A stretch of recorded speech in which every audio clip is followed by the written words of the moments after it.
One nation one election यानी एक मुल्क एक इंतखाब पर आज कुल जमाती मीटिंग वजीर आजम नरेंद्र मोदी ने तलब की है। इस मीटिंग में मुल्क भर में आम चुनाव और असेंबलियों के चुनाव एक साथ कराने समेत मुख्तलिफ मसाइल पर गौर ख्वास किया जाएगा। Congress one nation one election की मुखालिफत कर रही है। मीटिंग में ममता बनर्जी, केजरीवाल, डीएमके के स्टालिन और चंद्रबाबू नायडू ने शिरकत नहीं करने का फैसला किया है। कांग्रेस ने इस हवाले से मीटिंग तलब की है और मीटिंग सूत्र ये बता रहे हैं, सोर्सेज ये बता रहे हैं कि जो मीटिंग डिसाइड करने के लिए कांग्रेस ने तलब की थी यूपीए की, वो मीटिंग भी कैंसिल कर दी गई है। बहरहाल जो वन नेशन और वन इलेक्शन पर मीटिंग तलब की गई है कुल जमाती वज़ीर आज़म नरेंद्र मोदी की जानिब से, इस मीटिंग का इनेकाद तकरीबन 3 बजे किया जाएगा और इस मांग को लेकर देखना यह होगा कि जो दिगर इत्तेहादी पार्टियां हैं इस मीटिंग में शामिल होकर क्या कुछ अपना मौक़िफ़ रखती हैं, ये देखने वाली बात होगी। लेकिन इस वक्त हमारे साथ हमारे नुमाइंदे अनूप गुप्ता एक बार फिर से जुड़ चुके हैं, उनसे बातचीत करेंगे तफसील के साथ। अनूप, जिस तरीके से डीएमके, टीएमसी, बात टीडीपी की अगर कर लें, आम आदमी पार्टी की बात कर लें, वहीं बहुजन समाजवादी पार्टी की बात कर लें, तो ये तमाम लोग इजहार कर चुके हैं उनका स्टैंड क्या कुछ है इस वन नेशन और वन इलेक्शन को लेकर सामने है। ऐसे में जो थ्योरी दी जा रही है वन नेशन और वन इलेक्शन का, तो शुरुआती तौर पे ही इस थ्योरी को फ्लॉप समझा जाए जो तमाम पार्टियां बाइकॉट कर रही हैं इस मीटिंग में शिरकत करने से।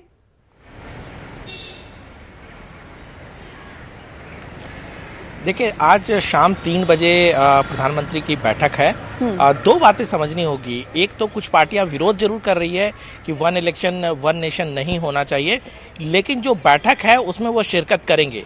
यानी कि अगर चर्चा का मौका है तो अपनी बात इस बैठक में रहने का फैसला उन्होंने किया है, जिसमें समाजवादी पार्टी भी एक है, आम आदमी पार्टी भी एक है। लेकिन दूसरी तरफ कुछ राजनीतिक पार्टियां ऐसे हैं जो विरोध कर रही है और इस चर्चा में भाग भी नहीं ले रही है, जैसे तृणमूल कांग्रेस ने भी अपना पत्ता उन्होंने साफ कर दिया है कि वो इसका विरोध कर रही है। लेकिन सवाल ये उठता है कि आज जो ये बैठक प्रधानमंत्री नरेंद्र मोदी की तरफ से बुलाई गई है उसमें किसी तरह का फैसला नहीं लिया जाना है। उसमें केवल चर्चा किया जाना था कि वन नेशन वन इलेक्शन को लेकर राजनीतिक पार्टियां क्या सोचती है और किस तरीके से आगे बढ़ा जा सकता है।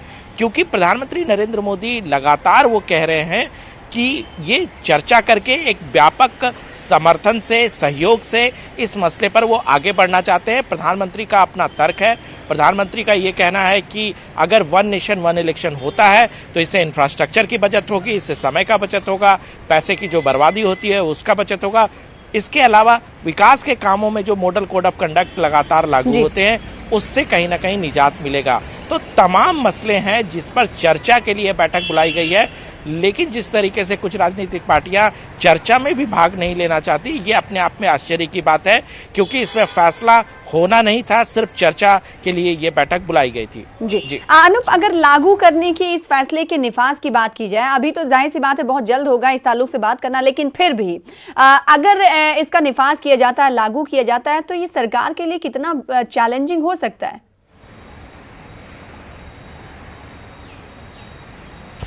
देखिए, अगर प्रधानमंत्री की हम बात को गौर से सुने और समझें तो प्रधानमंत्री कह रहे हैं कि इस मसले पर सरकार जल्दबाजी करने के मूड में नहीं है। सरकार चाहती है कि सभी राजनीतिक पार्टियों को इस मसले पे ऑन बोर्ड किया जाए, एक व्यापक चर्चा की जाए। ये जो चर्चा है वो सिर्फ राजनीतिक पार्टियों में नहीं बल्कि प्रबुद्ध लोगों, समाज के जो प्रबुद्ध लोग हैं उनसे भी बैठकर बात की जाए और उसके बाद एक व्यापक चर्चा के बाद एक सहमति अगर बनाई जाती है तो फिर इस मसले को लेकर सरकार आगे बढ़ सकती है। क्योंकि किस तरीके से आगे ये इम्प्लीमेंट होगा, ये इसके कई तकनीकी पक्ष हैं जिसको लेकर के सरकार को आगे बढ़ना है। लेकिन अभी जो है वो सिर्फ चर्चा का दौर था और यही वजह है कि प्रधानमंत्री नरेंद्र मोदी के इस बात को जब इन्होंने पहल की थी तो उसके बाद लॉ कमीशन ने सभी राजनीतिक पार्टियों से सुझाव भी मांगे थे, जिसमें सभी राजनीतिक पार्टियों ने सुझाव दिए थे कि कोई समर्थन में था तो कोई विरोध में था।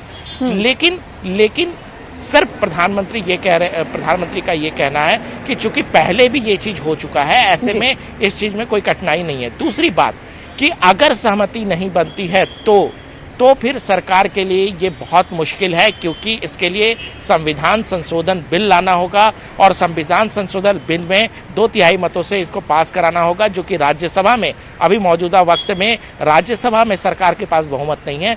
ऐसे में मौजूदा वक्त में राज्यसभा में संविधान संशोधन को पास नहीं कराया जा सकता है। यानी सरकार पहले तो इस तरह का कोई बिल लाने की प्लानिंग नहीं है, क्योंकि प्रधानमंत्री चाहते हैं कि सभी के समर्थन से ये फैसला हो। दूसरी बात है, अगर ये लाती है सरकार की तरफ से लाया जाता है तो ये पास हो जाएगा, इसकी संभावना बहुत कम है। जी, जाहिर सी बात है, और इसीलिए वजीर आजम नरेंद्र मोदी ने बातचीत करने के लिए मीटिंग बुलाई है। और हम बार बार ये कह रहे हैं कि ये फैसला लेने की मीटिंग नहीं, बल्कि बातचीत करने के लिए हर पार्टी का स्टैंड इस ताल्लुक से क्या है ये जानने के लिए मीटिंग बुलाई है। हालांकि इब्तदाई तौर पर ही कुछ पार्टियां जो हैं, जिनमें टीएमसी शामिल है और साथ ही साथ इसके अलावा कई और पार्टियां हैं, टीडीपी की बात कर लें, चंद्रबाबू नायडू ने भी इनकार कर दिया कि वो इस मीटिंग का बायकॉट कर रहे हैं।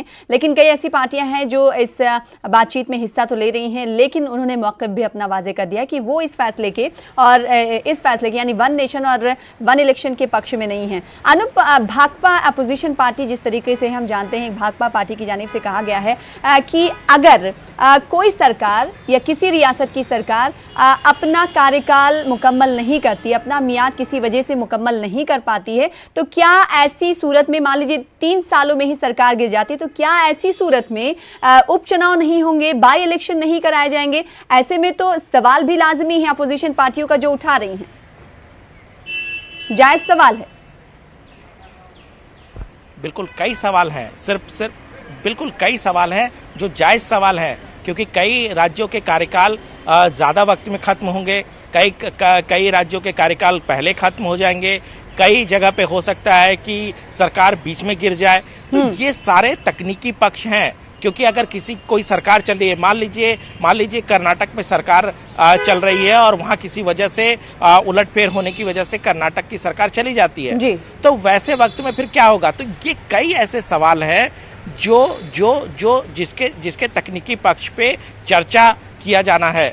और इसीलिए प्रधानमंत्री नरेंद्र मोदी और बीजेपी और केंद्र सरकार लगातार ये कह रही है कि चूंकि ये जो मसला है वो काफ़ी जटिल मसला है, इसलिए इस पर चर्चा की जाए, व्यापक एक समर्थन प्राप्त किया जाए, व्यापक चर्चा हो, न केवल राजनीतिक पार्टियों के बीच ये चर्चा हो, बल्कि प्रबुद्ध लोगों के बीच चर्चा हो, संविधानविद के बीच चर्चा हो, कानूनविद के बीच चर्चा हो, और उसके बाद एक फैसला लिया जाए कि वन नेशन वन इलेक्शन को कैसे इम्प्लीमेंट किया जा सकता है। प्रधानमंत्री सिर्फ ये कहना चाहते हैं कि जिस तरीके से हर साल 4 से 5 राज्यों के विधानसभा चुनाव होते हैं, लोकसभा चुनाव 5 साल में एक बार, लेकिन हर साल 4 से 5 राज्यों के विधानसभा चुनाव, और उन राज्यों में मॉडल कोड ऑफ कंडक्ट लग जाता है, जिसकी वजह से 2-3 महीनों तक वहां पर कामकाज बाधित होते हैं। तो प्रधानमंत्री और केंद्र सरकार की तरफ से ये सिर्फ कहा गया था कि लगातार मॉडल कोड ऑफ कंडक्ट लागू होने की वजह से और लगातार चुनाव होने की वजह से इंफ्रास्ट्रक्चर में परेशानी होती है, पैसों का फिजूल खर्च होता है, कई तरह की दिक्कतों का सामना करना पड़ता है, पारामिलिट्री फोर्सेस लगाने पाते हैं जिसमें इन्वॉल्व होता है, बहुत लंबे वक्त तक पारामिलिट्री फोर्सेस इन्वॉल्व होते हैं। तो ये तमाम चीज़ें हैं जो सरकार के सामने सरकार ने तर्क दिए हैं। ये जाहिर सी बात है कि जिस तरह से विपक्ष की अपनी बात है। जी देखिए, एक बात है जो समाजवादी पार्टी और दूसरी राजनीतिक पार्टियां भी उठा रही है, वो है कि अगर वन नेशन वन इलेक्शन होता है तो क्षेत्रीयता खत्म हो जाएगी, क्योंकि उस समय राष्ट्रीय मुद्दे हावी हो सकते हैं। तो सभी के अपने अपने मत है इस मसले पर, और यही वजह है कि प्रधानमंत्री नरेंद्र मोदी चाहते हैं कि इस मसले पर व्यापक चर्चा हो, और यही वजह है कि आज की बैठक बुलाई गई है कि सभी राजनीतिक पार्टियां अपनी बात कहे, लेकिन चर्चा से ही भाग जाना या चर्चा से ही मुंह मोड़ लेना किसी भी तरीके से इस समस्या का समाधान नहीं हो सकता जो प्रधानमंत्री नरेंद्र मोदी चाहते हैं। जिस तरीके से ममता बनर्जी ने सीधे कह दिया कि वो नहीं आएंगी, या दूसरी राजनीतिक पार्टियों के अध्यक्ष भी कह रहे हैं कि इस बैठक में नहीं शिरकत करेंगे, तो इससे किसी समस्या का समाधान नहीं होने जा रहा। अगर किसी तरह का कोई विचार सामने आया, देश के सामने आया, तो उस पर चर्चा होनी चाहिए। सरकार जल्दबाजी में किसी भी तरीके से नहीं है, सरकार सिर्फ चाहती है कि इस मसले पर चर्चा हो, सभी राजनीतिक पार्टियां अपने अपने मत और अपनी अपनी बातों और अपने अपने विचारों को सामने रखें। जी, जाहिर सी बात है। और तमाम पार्टियों को इस कहीं न किसी हद तक इस चर्चा में, इस बातचीत में हिस्सा लेना चाहिए। अपना मौक़िफ़ अलग है लेकिन बातचीत में शिरकत करनी चाहिए। ऐसा अब इस कुल जमाती इजलास को लेकर बातें कही जा रही हैं। अनूप, जिस तरीके से हमने देखा कि अपोजिशन का रद्द-ए-अमल अपनी तरफ है, मौक़िफ़ जो इस चर्चा में, इस बातचीत में, इस मीटिंग में शिरकत नहीं कर रही हैं, लेकिन क्या नहीं लगता कि ये नामुमकिन सा लगता है सरकार के लिए, क्योंकि इब्तदाई तौर पे जब इतने मत हैं तो एक मत कैसे होगा?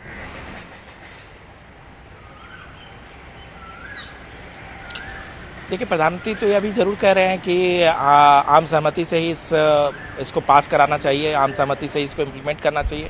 लेकिन बहुत ज़्यादा वक्त नहीं लगेगा जब राज्यसभा में भी सरकार के पास पूर्ण बहुमत होगा। उस वक्त में अगर सरकार चाहेगी तो फिर वन नेशन वन इलेक्शन बहुत आसानी से इम्प्लीमेंट किया जा सकता है। लेकिन प्रधानमंत्री चाहते हैं कि चूंकि ये बहुत बड़ा रिफॉर्म है, ऐसे में सभी राजनीतिक पार्टियां अगर ऑन बोर्ड होती है और सभी सहमति से इस काम को किया जाता है, क्योंकि जिस तरह से आप भी जिक्र कर रही थी कि कई राजनीतिक पार्टियां कह रहे हैं कि बीच में अगर उपचुनाव हुए तो क्या होगा, अगर पहले सरकार गिर गई तो फिर क्या होगा, जिसके किसी के कार्यकाल ज़्यादा है तो फिर कैसे होगा। तो ये तमाम चीज़ें अगर चर्चा में नहीं आएगी तो फिर इसका इम्प्लीमेंटेशन कैसे किया जाएगा। अगर सरकार अपने तरीके से अगर फैसला ले लेती लेकिन है तो फिर ये बात वाजे है, और ये बात वाजे है कि कोई ये मुश्किल आसान काम नहीं है। काफ़ी कांटों भरा रास्ता हो सकता है अगर एनडीए इस बात पर जोर देती है और वो चाहती है कि वन नेशन और वन इलेक्शन हो। कोई आसान काम नहीं है। देखिए, अगर रिफॉर्म से जुड़ी हुई बात पर अगर कई राजनीतिक पार्टियां विरोध में खड़ी हो जाती है तो इसका बहुत ज़्यादा फायदा नहीं होने वाला है, क्योंकि आपने लोकसभा चुनाव में जो चुनाव परिणाम है वो आपने देख लिया। कई ऐसे बिल थे या कई ऐसे संशोधन थे या कई ऐसे रिफॉर्म थे जिसका विपक्षी पार्टियों ने विरोध किया, लेकिन उसका हस्र क्या हुआ आज देखिए लोकसभा चुनाव में विपक्षी पार्टियां कहीं दिख भी नहीं रही है। और जिस तरीके से विपक्ष के पास कोई एक राजनीतिक पार्टी भी नहीं है जो विपक्ष के नेता के रूप में आधिकारिक रूप से उनको ये अधिकार मिला हो, तो आप समझ सकते हैं कि विपक्ष किस तरीके से बिखरा पड़ा हुआ है।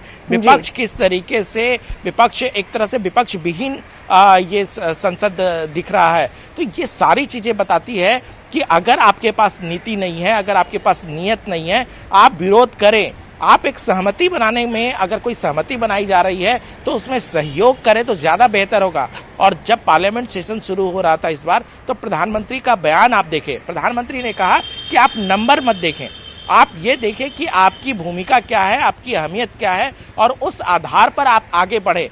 तो ऐसे में सभी राजनीतिक पार्टियां हैं, उनको एक कंस्ट्रक्टिव रोल अदा करना चाहिए। और अगर कोई विचार आए हैं तो उस विचार में शिरकत करने चाहिए, जिससे कि एक जाहिर सी बात है एक ख्वाब एनडीए की जानिब से देखा गया है। अब देखने वाली बात होगी कि ये ख्वाब जो एनडीए ने देखा है क्या वो शर्मिंदा ताबीर होता है या नहीं। बेहद शुक्रिया अनूप हमारे साथ जुड़ने के लिए और तफसील